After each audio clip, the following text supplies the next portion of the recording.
So I got something for you today, Adrian. It's, pretty dark, but absolutely fascinating. We're diving into the Murdaugh family murders on this episode of Aftermath of the Southern Tragedy. Oh man, this case is wild. I've been following bits and pieces, but I know you've been really deep into researching this whole thing. Yeah, I have. And let me tell you, this story has everything, right?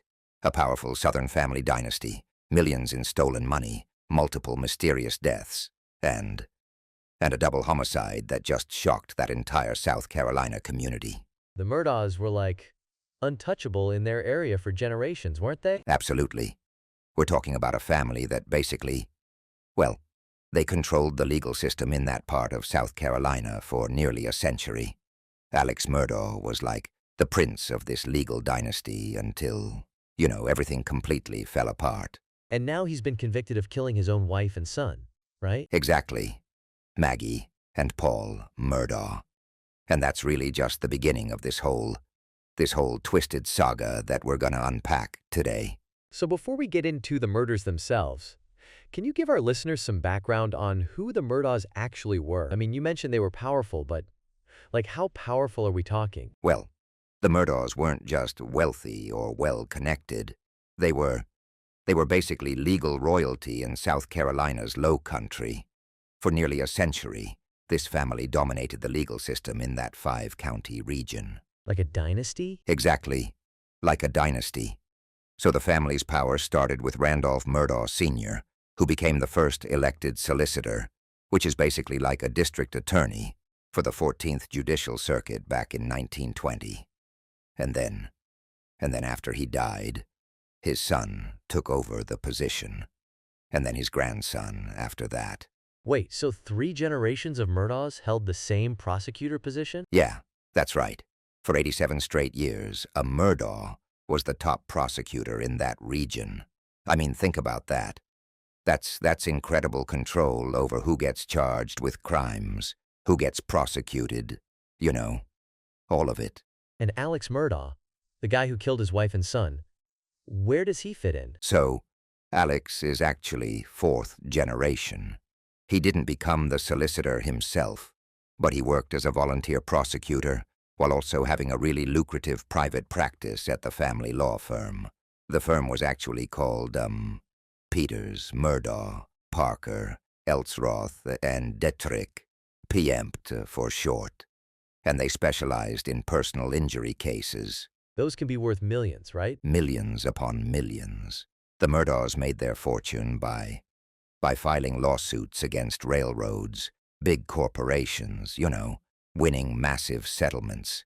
Their family compound was this massive 1,700-acre property called Moselle that had its own hunting lodge. Alex drove Range Rovers, sent his kids to private school. They lived the Southern elite lifestyle in every possible way. So totally untouchable. Yeah, and everyone in the community knew it. Like if you got pulled over in Hampton County and your last name was Murdaugh, you weren't getting a ticket. If you were involved in a legal case and a Murdaugh was on the other side, good luck. People would literally say, "Don't mess with the Murdaughs." Sounds almost like a small-town mafia in a way. In some ways, yeah. But with law degrees and Southern charm, They had their hands in everything. The courts, local politics, charities, hunting clubs, all the places where power operates in a small Southern community. So, let's get to the night that changed everything. What exactly happened on June 7th, 2021? So on that night, that's when the unthinkable happened. Alex Murdaugh called 911 at around 10:07 p.m., and he was absolutely hysterical on the call. He told dispatchers that he'd found his wife Maggie, who was 52, and their youngest son, Paul, who was just 22 years old, shot to death at their hunting property, Moselle. Oh my God. What did he claim happened? Well, according to Alex's initial story, he said he wasn't even at the property when the murders happened. He claimed that he'd been visiting his elderly mother who had Alzheimer's, and when he came home, he found their bodies near the dog kennels on their property. Maggie had been shot multiple times with an AR-style rifle, and Paul's injuries were even more horrific. He was killed with a shotgun at close range that literally, well, it devastated his head. That's absolutely brutal. Did Alex have any explanation for who might have done this? Not really, and that's part of what made this so strange from the beginning. You'd think he'd immediately point to someone who had a grudge against the family, or, suggest some kind of home invasion. But he didn't really offer much of anything. What about the crime scene itself? Did that tell investigators anything? The crime scene was incredibly violent, but also somewhat perplexing. The two victims were killed with different weapons. There were no signs of forced entry. Nothing valuable was taken. And the property is really, really remote, right? It's not the kind of place someone just randomly stumbles upon. So it had to be someone who knew them or knew the property? That's exactly what investigators thought. And one detail that became important later is that both Maggie and Paul's phones were found at the scene. Paul's phone actually had something on it that would, well, we'll get to that. Was Alex considered a suspect right away? Not publicly, at least. The community was absolutely shocked, and initially there was a lot of sympathy for Alex. I mean, imagine, right? Losing your wife and son in such a horrific way. But behind the scenes, investigators were definitely looking closely at Alex from very early on. Why's that? Just because family members are always suspects? Or was there something specific? Well, it's true that in violent crimes like this, family members are always the first suspects. But there was also just something that didn't add up about Alex's story and his behavior. And more importantly, there were these other incidents that had happened in the years leading up to the murders that suddenly started to look connected. Like this wasn't just a tragedy that happened in isolation. It was like the culmination of years of secrets that were starting to unravel. Speaking of other incidents, let's back up a bit. This family had other tragedies and suspicious situations before the murders, right? Oh, absolutely. The murders didn't happen in a vacuum, and that's what makes this case so fascinating and disturbing. The biggest incident was the 2019 boat crash that put the Murdaughs in the spotlight well before the murders. What happened with that boat crash? So in February 2019, Paul Murdaugh, who was only 19 at the time, was allegedly driving his family's boat, completely wasted. He had his blood alcohol level was 3 times the legal limit. And he was with 5 friends, including a young woman named Mallory Beach. The boat crashed into a bridge piling near Paris Island, and Mallory was thrown from the boat. Oh no. Yeah, it was tragic. Her body wasn't found until a week later. And what's really telling about the Murdaugh family's influence is how this was handled. Paul was eventually charged with boating under the influence causing death. But the initial investigation was really problematic. There were allegations that law enforcement officers were confused about who was actually driving the boat, even though multiple passengers said it was Paul. So people thought the family was getting special treatment? Exactly. And there were even reports that Alex Murdaugh showed up at the hospital after the crash and was allegedly trying to pressure the other teens about what happened, telling them not to talk to law enforcement. The case against Paul was pending when he was murdered. Wow. So that must have created some serious enemies for the family? It absolutely did. Mallory Beach's family filed a wrongful death lawsuit, and that lawsuit was actually threatening to expose Alex's financial situation because they would have had access to his financial records. That's a connection that became important later. Were there other deaths connected to the family? So many that it's actually hard to believe. In 2015, a 19-year-old named Stephen Smith was found dead on a rural road about 10 miles from the Murdaugh property. His death was initially ruled a hit and run, but there were rumors connecting it to Buster Murdaugh, Alex's other son. Wait, what? How is he connected? Well, the investigation it was really flawed from the beginning. Stephen had a massive head wound, but no other injuries you'd expect from a hit and run. No broken bones, no road rash, and there were these rumors around town that Buster might have had some involvement, but nothing was ever proven, and the case went cold. After the murders, though, authorities reopened Stephen's case based on information they gathered while investigating Maggie and Paul's deaths. Oh my God, there's more? Yeah, and then there's Gloria Satterfield, who was the Murdaugh's housekeeper for over 20 years. She died in 2018 after what was described as a trip-and-fall accident at the Murdaugh home. Alex then encouraged her sons to sue him for insurance money, promising to take care of them. But it later came out that he diverted the $4.3 million settlement to himself. They never saw a dime of it. So we're talking about a pattern of deaths around this family, and what seems like Alex taking advantage of at least one of those situations? Exactly. And when you look at all these cases together, it paints a really disturbing picture. It's like this family was operating above the law for generations, and these deaths and incidents they kept piling up around them. So with all these deaths and suspicious circumstances, I'm wondering, what was going on with Alex Murdaugh himself? Like behind the scenes? Well, this is where things get, and I mean, really dark. See, while Alex Murdaugh was presenting himself as this, successful attorney from a powerful family, he was living a complete double life.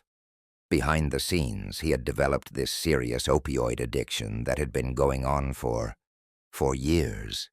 We're talking about spending up to $50,000 a week on pills at the height of his addiction. $50,000 a week? On pills? That's insane. I know, right? It's an absolutely staggering amount of money. And to support this habit, he started, stealing money. And not just a little bit. He was systematically embezzling millions from his own law firm, from clients, from pretty much anyone he could. How did he get away with that for so long? That's the thing. He had this elaborate scheme where he would, create fake bank accounts that looked like they belonged to legitimate businesses. He'd tell clients to make payments to these accounts, claiming they were for case expenses or settlements.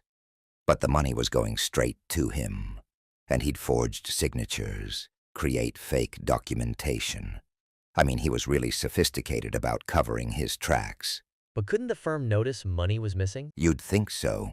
But remember, the Murdaughs basically ran that firm. It was founded by his great-grandfather, and the name was literally on the door. He was a managing partner, and people just trusted him. Plus, he had this whole system where he'd divert settlement money before it ever hit the firm's books. So how much are we talking about here? At last count, prosecutors believe he stole more than $8.5 million over about 10 years. And when you put it all together, the financial crimes actually create this really compelling motive for the murders. How so? Well, on the day of the murders, Alex was confronted by his law firm about missing funds. They'd discovered some discrepancies and were starting to ask questions. And the wrongful death lawsuit from the Beach family was moving forward, which would have exposed his financial records during discovery. He was literally days away from his whole house of cards collapsing. So you're saying he killed his wife and son as, what, a distraction? That's exactly what prosecutors argued.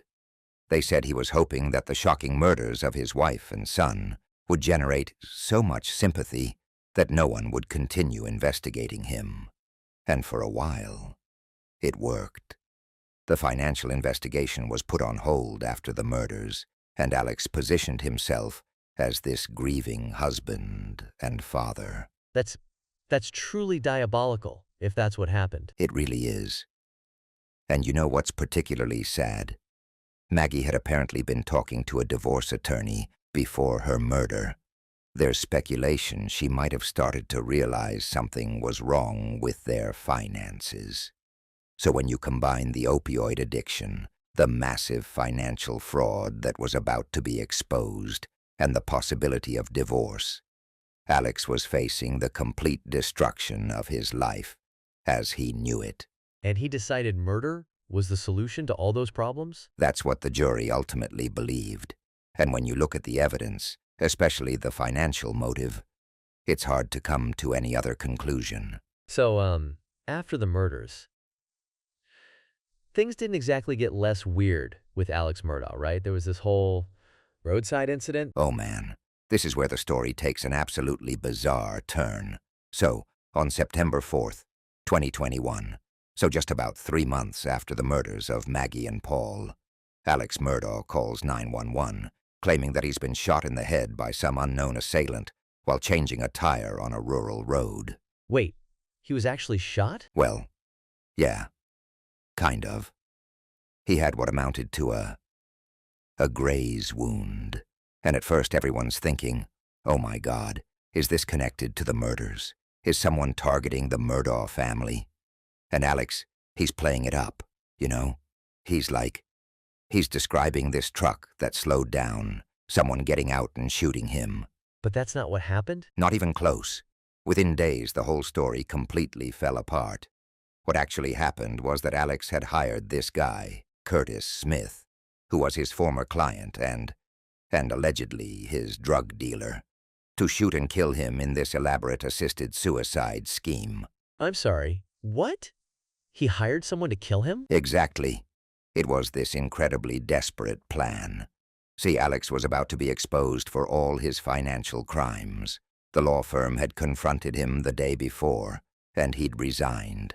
Everything was crashing down, and his solution was to get himself killed so his surviving son, Buster, could collect on his $10 million life insurance policy. That's absolutely insane. So this wasn't even a real assassination attempt? No.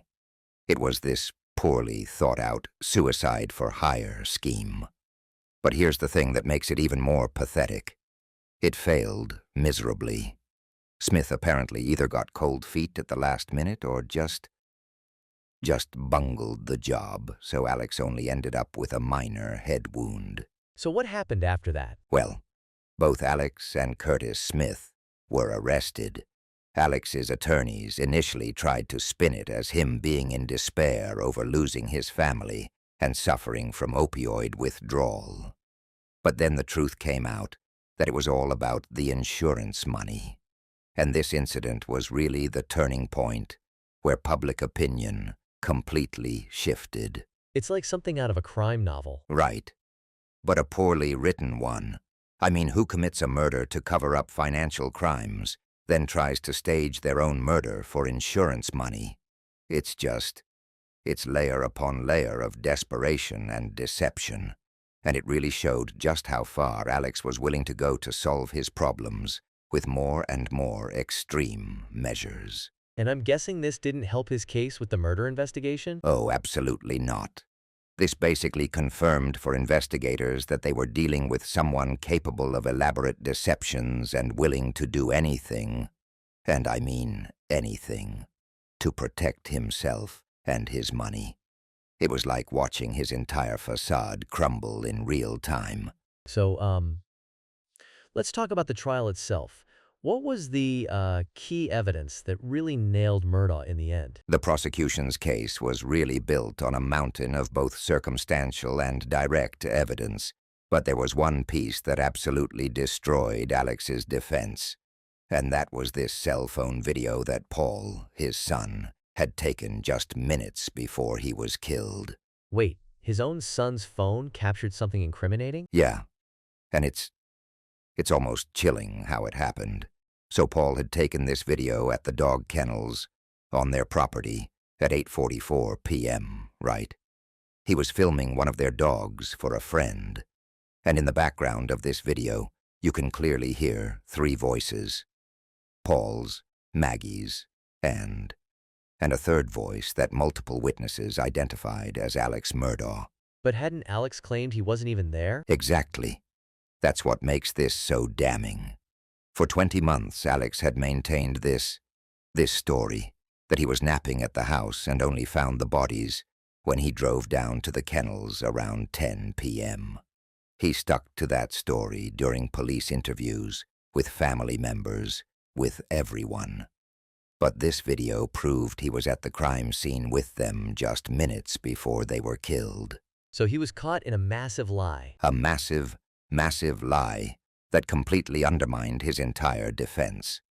And what's really remarkable is that during the trial, Alex actually took the stand himself, which is pretty unusual in murder cases. And he finally admitted that yes, that was his voice on the video, and yes, he had been at the kennels with Maggie and Paul. Why would he lie about something that could be so easily disproven? Well, that's the thing. I don't think he knew the video existed until it came out during the trial. The prosecution literally had this smoking gun, and when Alex was on the stand, it was painful to watch.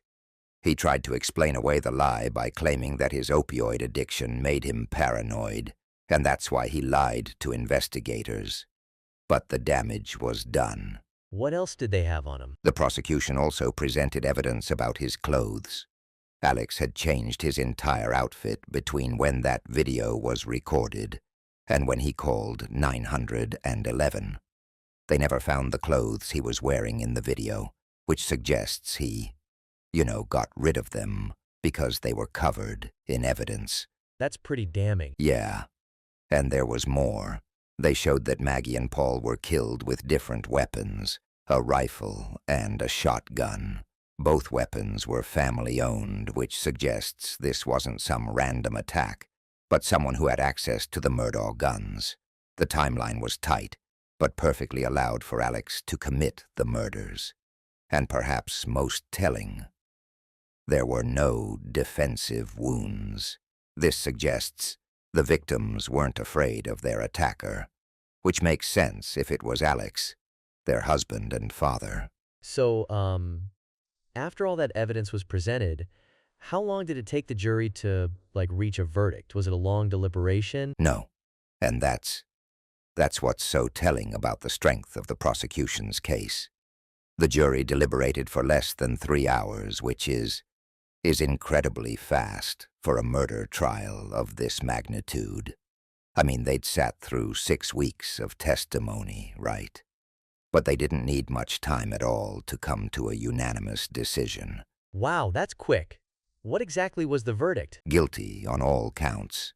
They found him guilty of 2 counts of murder for killing Maggie and Paul, and also 2 counts of possession of a weapon during the commission of a violent crime. And when the verdict was read out, Alex just stood there, almost expressionless. After maintaining his innocence for so long, even through his own testimony, it seemed like reality was finally catching up to him. How did he react when the sentence was handed down? So, at the sentencing hearing, which happened the very next day, he still maintained his innocence. He looked at the judge and said, "I'm innocent. I would never hurt my wife and son." But Judge Clifton Newman, who presided over the case, wasn't having any of it. What did the judge say? Judge Newman was absolutely scathing. He told Alex, "It might not have been you. It might have been the monster you become when you take 15, 20, 30, 40, 60 opioid pills. Maybe you become another person." And then he delivered what I think is one of the most powerful statements of the whole trial. He said to Alex, "I know you have to see Paul and Maggie during the night times when you're attempting to go to sleep. I'm sure they come and visit you." Oh my God, that's intense. It really was. And the sentence itself was exactly what you'd expect. Life in prison without the possibility of parole. 2 consecutive life sentences, actually, 1 for each murder. So Alex Murdaugh, this man who once represented the pinnacle of power and privilege in his community, will spend the rest of his life behind bars. Do you think justice was served with that verdict? You know, I think for Maggie and Paul, yes. The evidence was overwhelming, and the sentence reflects the gravity of taking two lives so callously. But in a broader sense, this is just one chapter of justice in the Murdaugh saga, because there are still all those financial crimes to account for, right? And the families of other victims connected to the Murdaughs are still seeking answers about their loved ones. It's like the verdict closed one door, but opened several others. Exactly. And the judge even acknowledged that. He told Alex, "It was heartbreaking for me to see you go in the media from being a grieving father who lost a wife and son to being the person indicted and convicted of killing them. It was like this complete fall from grace that nobody could have imagined even a few years ago." So, what's happening now? After the trial, I mean. There are still other cases going on against him, right? Oh, absolutely. The murder trial was just like the tip of the iceberg when it comes to Alex Murdaugh's legal troubles. He's still facing almost 100 financial crime charges across multiple indictments. We're talking about, stealing millions of dollars from his clients, his law firm partners, and even the family of his former housekeeper, Gloria Satterfield. Whoa, that's a lot. How much money are we talking about here? All told, the prosecutors believe he stole, get this, over $8.5 million. And these weren't just random acts of desperation. This was a systematic pattern of theft that went on for years. He would settle cases for clients and then divert the settlement money to his own personal accounts instead of giving it to the people it was meant for. That's just, terrible. These were people who trusted him, right? Exactly. These were vulnerable clients who had already suffered injuries or lost loved ones. And instead of helping them get justice, he was essentially victimizing them a second time. In one case, he stole insurance money from the sons of his housekeeper, Gloria Satterfield, after she died from a fall at his home.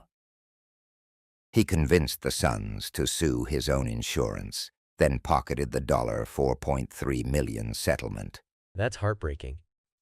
What about those other deaths that were connected to the family? Are those being looked into again? Yes, and that's one of the most important developments since the murder conviction. Several cases have been reopened. There's the 2015 death of Stephen Smith, a 19-year-old found dead on a rural road. His death was initially ruled a hit and run, but investigators announced they were reopening the case specifically because of information uncovered during the Murdaugh murder investigation. What's the connection there? Well, that's what they're trying to determine. Rumors had circulated for years about potential involvement of Buster Murdaugh, Alex's surviving son, but nothing has been proven. Then there's Gloria Satterfield's death, which was originally classified as an accident. Authorities exhumed her body in 2021 to conduct a proper autopsy, something that wasn't done at the time of her death. And what about that boat crash? Has there been any more fallout from that? The boat crash that killed Mallory Beach has led to multiple civil lawsuits against the Murdaugh family and the convenience store that sold alcohol to Paul, who was underage at the time. And you know what's fascinating? Some legal experts believe that crash was actually the first domino that led to everything else unraveling. It put financial pressure on Alex, exposed the family to public scrutiny, and potentially threatened to reveal his financial crimes. Once one thread got pulled, the whole tapestry just came apart. That's exactly it. And what we're seeing now is really the aftermath of a dynasty's collapse. The Murdaugh family name, which once opened doors throughout South Carolina's legal system, is now synonymous with corruption and murder. So, when you step back and look at this whole Murdaugh saga, what do you think are the bigger implications for the community down there? You know, I think the fallout from this case is it's going to be felt for generations in Hampton County and throughout South Carolina's Low Country. This wasn't just about one man or one family. This was about, like, the complete collapse of a system of power that had been in place for nearly a century.